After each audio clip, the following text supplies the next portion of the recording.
It's personal between me and you, and I'm going to do you some serious harm, you big stiff idiot. The Untouchable True School Sports Empire proudly presents something the boxing games are missing. Hey, what's going on? It's your boy BT, and I came here to talk some boxing with the thousands of True School Sports subscribers. Now, this is the official Artur Beterbiev versus Callum Smith post-fight review, and your result of the fight is much expected. On this side, it was really never in doubt. Artur Beterbiev folds Callum Smith up like a blue steel chair, 20 for 20, another knockout, and he shows you guys once again why he is a special talent and a guy that with each and every passing performance is cementing himself as one of the modern day greats of the sport. So before I give any of my thoughts, we'll start with your guys' thoughts. We'll ask Pops. Pops, tell him how you really feel. What did you make of Beterbiev versus Callum Smith? I think he proved the point. I mean, this is why nobody wants to fight him. I mean, I know we talked before, and I'm going to say it again. Nobody ever puts Beterbiev in a P4P and it's a joke conversation, but this guy's one of the best, if not the best in his division right now.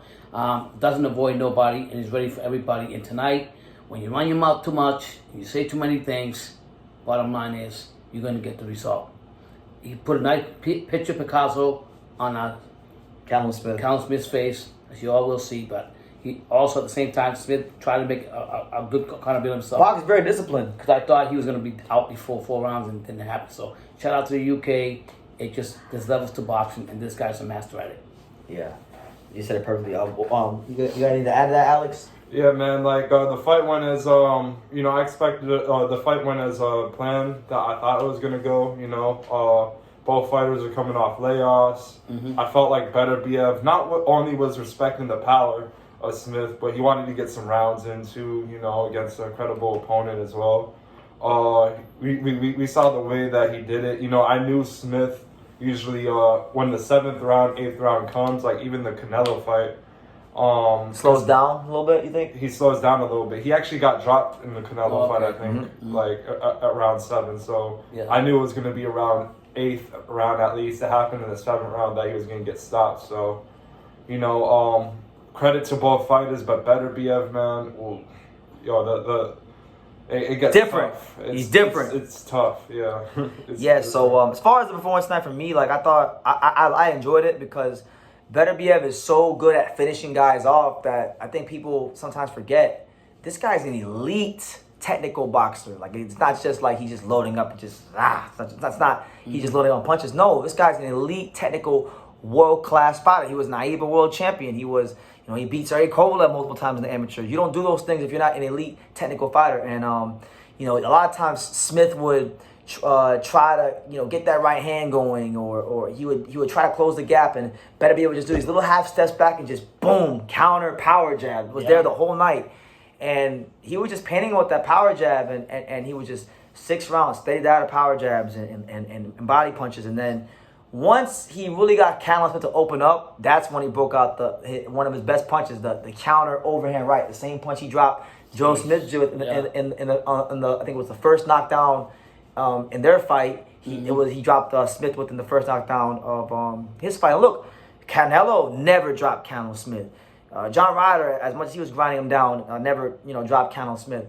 Callum Smith's been in there with some guys that can punch, that can crack, that are strong men. Never been down in his career. When he fought Artur Beterbiev, the code got cracked. He got folded up. He got 50 holes punched to him.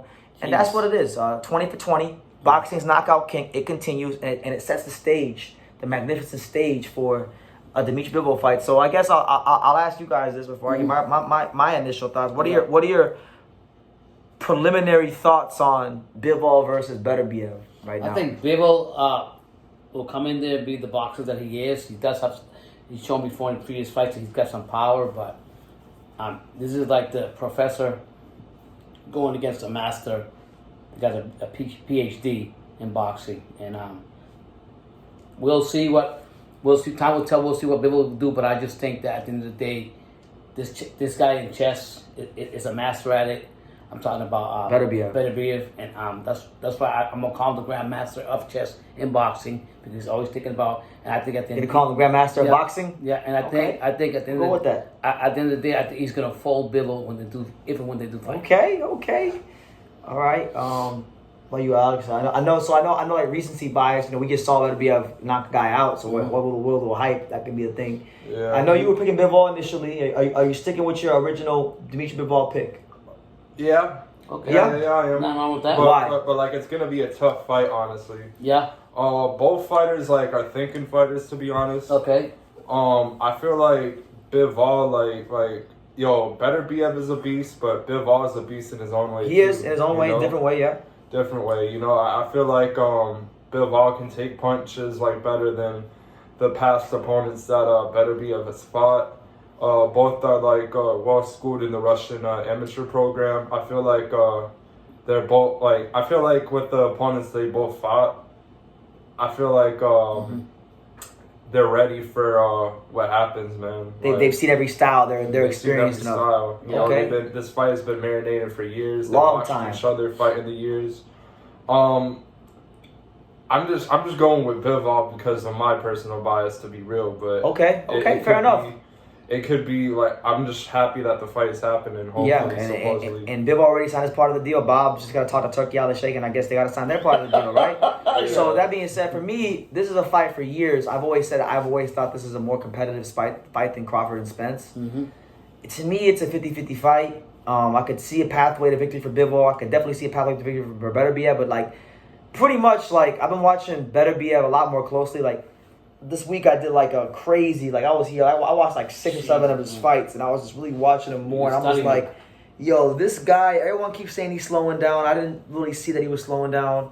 Going into the Smith fight, his boxing is so underrated. I mean, he's got an elite power jab, he's got a great sense of timing, a great sense of distance. He showed it in this fight against Callum Smith, can counter you, and his hands are so heavy where you cannot be letting him land. Because if you let him land, he's going to break you down, and he just knows how to break you down. And he's a versatile puncher. It's not he's like Deontay Wilder where he's just looking for the right hand. He got the left hook, he got the left uppercut, the right uppercut, the straight right hand, the power jab, the counter power jab, the up jab. I mean, he's got a complete skill set, and I just hope people really appreciate the guy while he's here because, listen, he's the kind of guy where I know his goal has always been to be undisputed at 175.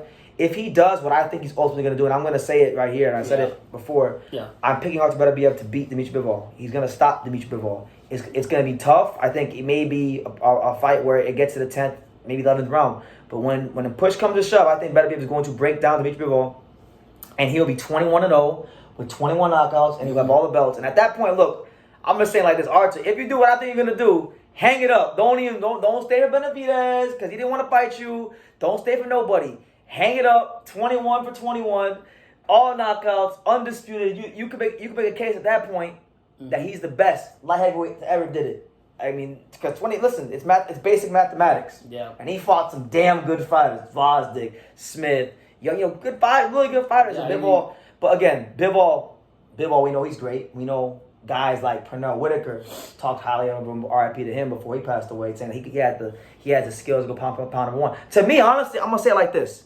There's a lot of talk about Crawford being pound number one. There's a lot of talk about Inoue being pound number one. Now, all respect to the brother Crawford, all respect to Inoue. You guys know I love both those guys.